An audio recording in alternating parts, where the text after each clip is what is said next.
Why, hello everybody, it's Histor-Tea time!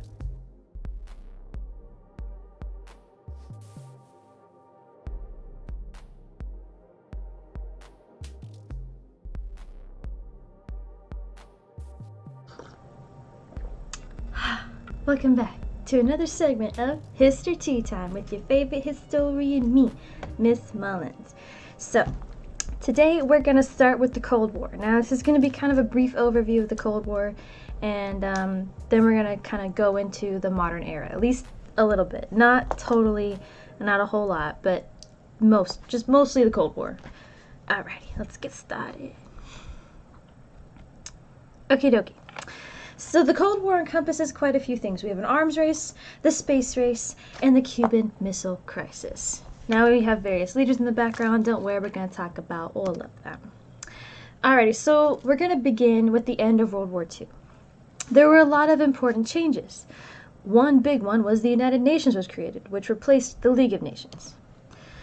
Then we had all of these people that were members, okay? And as you can see, it's still there to this day. Everything's all fantastic, wonderful. We had the General Assembly. So the idea was that the United Nations was going to have peacekeeping interventions, meaning it was supposed to be in place of going to war right away.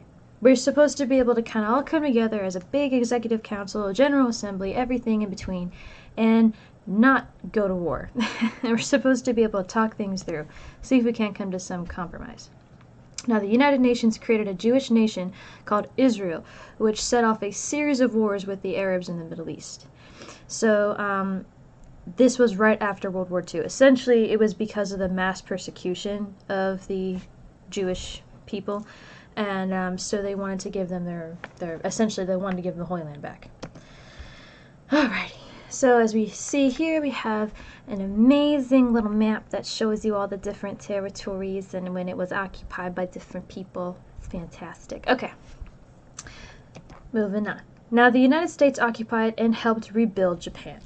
And they pretty much didn't have their own military. They didn't have anything that wasn't us, essentially, for years.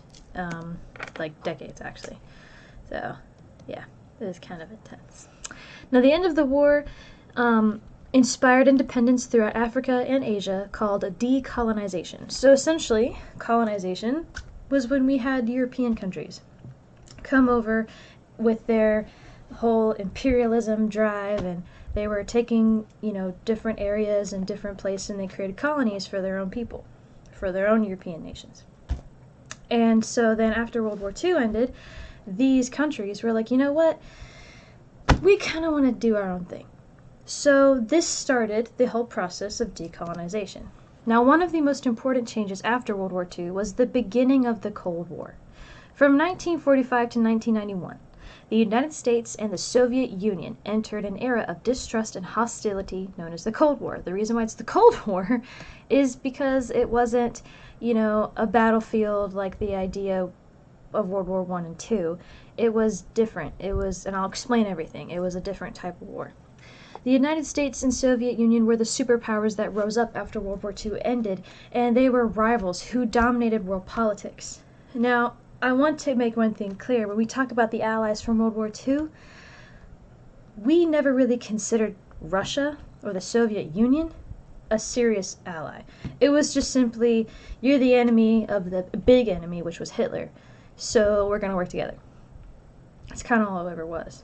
Now, what were the major ideologies of the USA and USSR, which is Soviet Union? So we had us, which was capitalist, and then you had the Soviet Union. They were strictly communist at the time. Now, one of the most important changes after World War II, like I said, was the beginning of the Cold War. And then during the Cold War, the United States and Soviet Union entered all of this hostility and distrust. Now, this distrust was a result in all of the different types of planning and all the different types of underhanded things that they weren't telling us, and that we probably weren't telling them either. It was an era of competing ideologies, and the USA promoted democracy and capitalism while the Soviet Union tried to spread communism. And the different ideologies between the USA and the USSR and their desires to spread these ideas led to an era of distrust, hostility, proxy battles, and a near-nuclear war. Now, it's actually very interesting. If you talk to people who grew up during this time frame of the Cold War, there was a huge fear of being bombed completely into the Stone Age, back to the beginning. Like, the whole world was going to end. It was pretty scary. So, let's start with what caused the Cold War. Now, a lot of people kind of talk about the beginning of the Cold War, but what's important for you guys to understand is that there was a couple different things that were kind of leading up to it, and it was kind of important that we look back as far as we possibly can. So, first off, in 1917, Lenin led the Bolsheviks in the Russian Revolution. We talked about that way back during World War I unit. And he created the world's first communist government. Distrust began when the USA sent troops to fight the Red Army during the Russian Civil War, because we wanted the White Army to win. After Lenin's death in 1924, Joseph Stalin became dictator of the Soviet Union. That was a big one. And then, during World War II, the USA and the Soviet Union decided to work together to defeat the Axis powers, but World War II actually increased tensions between the USA and USSR. And Stalin really never trusted the Britain or the USA during World War II.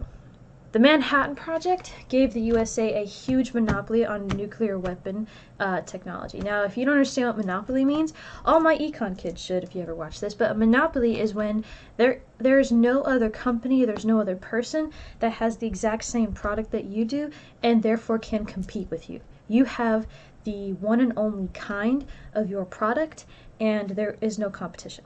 So essentially, no one else had what we had as far as nuclear warfare. At the Yalta Conference, Stalin agreed to allow self-determination in Eastern Europe, but Stalin wanted a buffer zone between the USSR and the democratic nations in Western Europe. Stalin used his military to install communist governments in Eastern European nations. As a result, Eastern European nations turned communist and then became Soviet satellite nations that were influenced by the Soviet Union. So this is a nice little political cartoon of Stalin kind of stretching forth his communist empire. It's very interesting.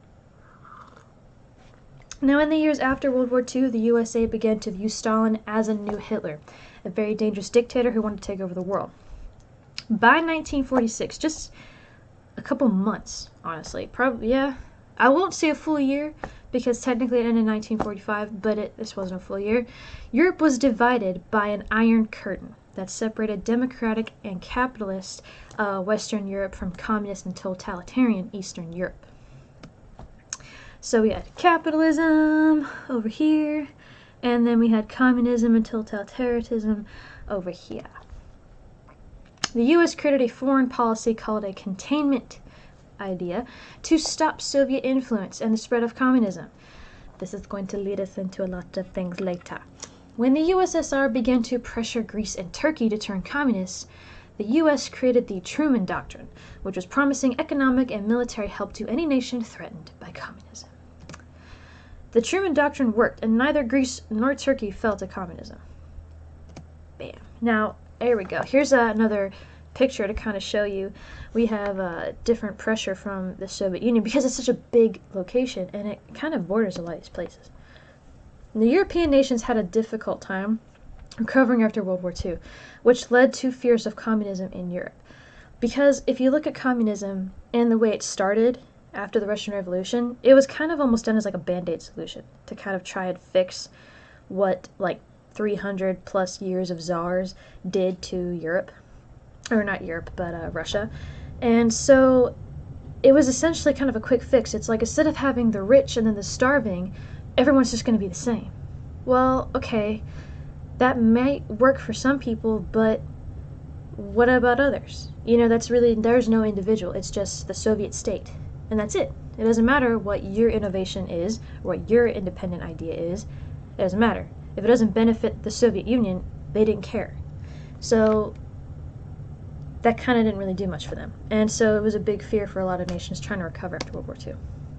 So the U.S. created a Marshall Plan, which offered $13 billion to help rebuild post-war Europe. That's a lot of money put up by the U.S. So this Marshall Plan, essentially what we're doing back in this time frame is that we're going to donate essentially all of this money and all of these supplies to help Europe. All these countries that were destroyed, obliterated, occupied by the Nazis, everything, to help them rebuild back to their once and former glory. Now, by 1952, Western Europe recovered and communism never took root. So in a way, I guess that's kind of a good thing, depending on how you view your political beliefs there. In my opinion, I think it is a good thing if you just study communism, children. It's not good. Okay. Now, 1948.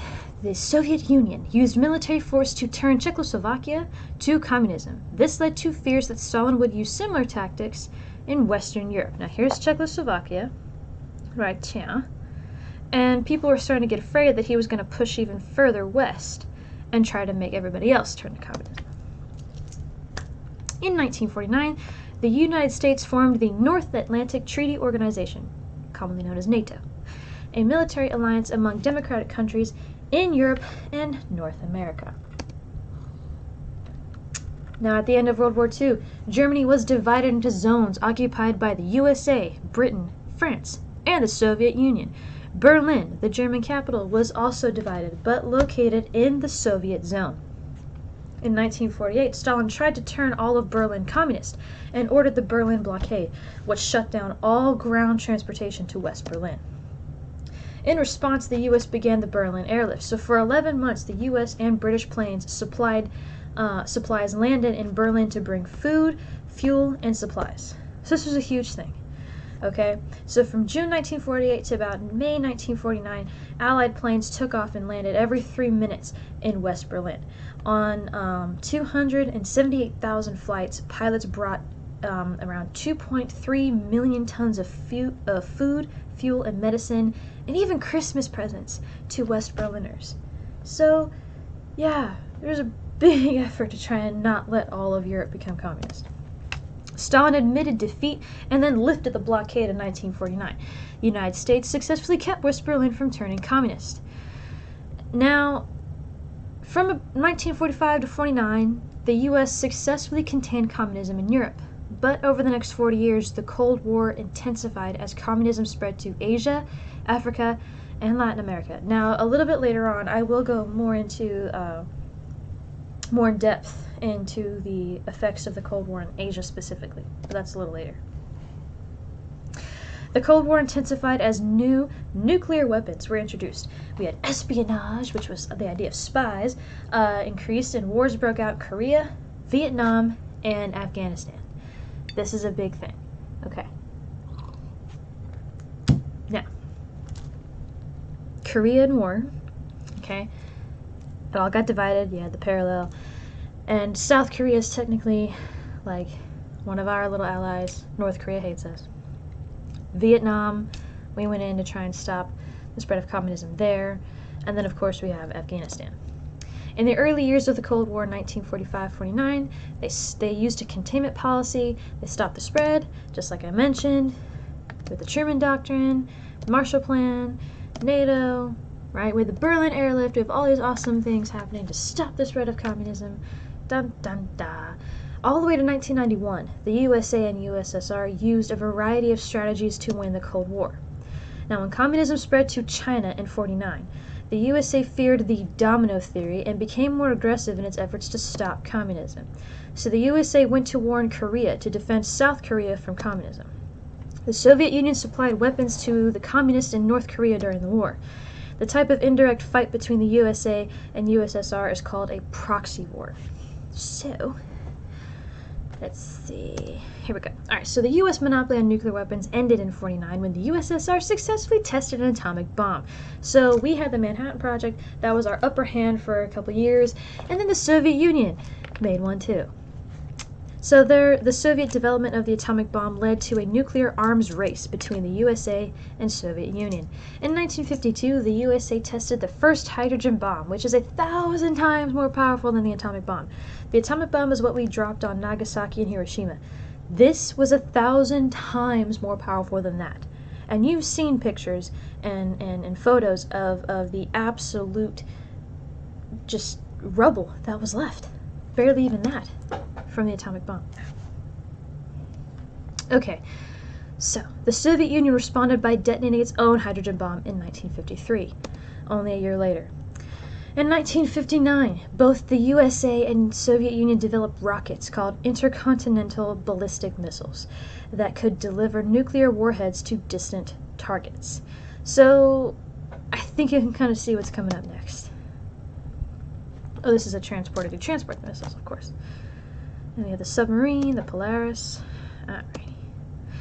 In the 1950s, U.S. President Eisenhower, who was the Supreme Allied Commander in World War II, he escalated the Cold War by using brinkmanship, threatening to use nuclear weapons and willingness to go to the brink of war. So essentially, he was saying, "Come at me, bro. We'll do it. We'll bomb you." If the Soviet Union attacked a NATO member, the U.S. would use a massive retaliation, attack every major Soviet city and Soviet military target. As a result, the USA and USSR began stockpiling nuclear weapons and building up their militaries. With the USA and Soviet Union in possession of large nuclear stockpiles, each side could pretty much destroy each other. This was known as the mutually assured destruction. This was mad, quite literally. Throughout the Cold War, the USA and Soviet Union looked for ways to gain looked for ways to gain first strike capability. Now, we talked about the arms race. Now we're going to talk about the space race. In 1957, the USSR used its first ICBM to launch Sputnik, the first satellite into space. Sputnik shocked Americans who feared the US had fallen behind in the Soviet science and technology. As a result of Sputnik, the Cold War escalated into a space race to show American and Soviet space dominance. In 1958, the USA created National Aeronautics and Space Administration. This is the birth of NASA, everybody! And the US schools promoted math, science, and technology. So now we're getting STEM, essentially. STEM was never really that big of a deal in school before, but now it's a huge idea because now we need to create future scientists so we can win the race. Do you see the cycle now? Alrighty. And if you're lucky to go to the high school which I teach, then we do have an amazing STEM academy. Yay! The USSR repeatedly beat the USA in space by launching the first man into orbit and orbiting the moon. Oh no. Let's see, moving on. Alrighty. Now, from 1949 to 1970, the Cold War escalated not only thanks to the nuclear arms race, the space race, but also espionage. During the Cold War, the USA and the Soviet Union created intelligence agencies. So, for example, we had the CIA, they had the KGB. This was in order to carry out spy missions and various covert operations. So you can thank things like James Bond and various other movies like, Get Smart and stuff like that, all thanks to this era. The USA and the USSR used spies to gather intelligence. Now, these were both convicted spies, Julius and Ethel Rosenberg. U.S. and Soviet spy planes gathered information as well. So this was the U-2 spy plane. So essentially, this was in order to do some kind of surveillance operations. Now, it also escalated again as the threat of communism spread into the Middle East, Africa, and Latin America. These are huge, huge areas. The CIA overthrew the governments of Iran and Guatemala, and then intervened in Egypt, Bolivia, Chile, and Cuba to stop communism. Now, since I've mentioned Cuba, I think you know what is coming next.